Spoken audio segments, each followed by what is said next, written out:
Il existe un film qui traite d'une situation très similaire à celle que nous pourrions vivre à partir de 2024. Si cette tempête solaire se produit et provoque tous les dommages que les scientifiques estiment qu'elle pourrait causer.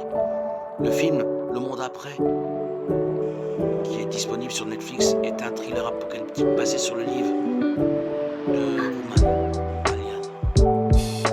Il raconte le drame de deux familles se réfugiant dans une maison isolée après une mystérieuse panne mondiale.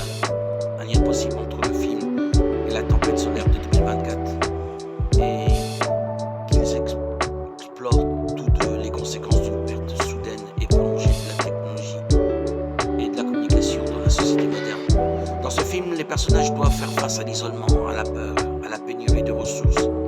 Et dans la réalité, une tempête solaire très forte peut également causer des dommages similaires, touchant des millions de personnes dans le monde entier. Une autre possible connexion entre le film et la tempête solaire est qu'il soulève toutes des questions sur le rôle du gouvernement et des autorités en situation de crise. Dans le film, les personnages ne reçoivent aucune information officielle sur ce qui se passe réellement, et ils soupçonnent que quelque chose est caché. En réalité, une tempête solaire pourrait compromettre la sécurité et le renseignement des nations, ce qui pourrait bien être dissimulé par les gouvernements et les organisations internationales pour éviter un chaos encore plus grand. Nous ne savons pas si ce film a un lien avec la tempête solaire prévue pour 2024.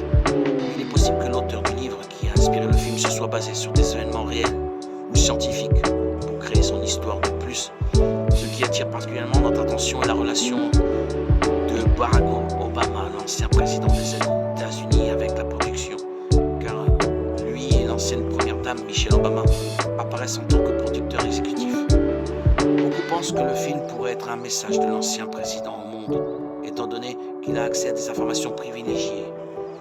Et une autre chose que nous avons entendue, certaines personnes mentionnaient sur internet, est que cette tempête solaire serait l'accomplissement de la prophétie de Jésus pendant le sermon sur la montagne des Oliviers, qui est enregistré dans le chapitre 24 de Matthieu.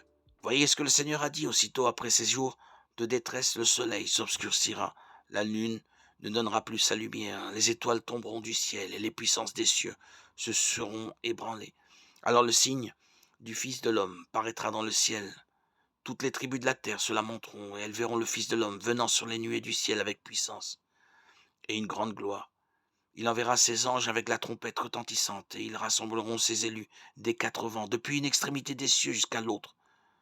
Je comprends que beaucoup de gens s'inquiètent des dommages que cette tempête solaire pourrait causer, mais je tiens à vous faire savoir qu'utiliser des passages bibliques isolés pour semer la panique est au minimum irresponsable.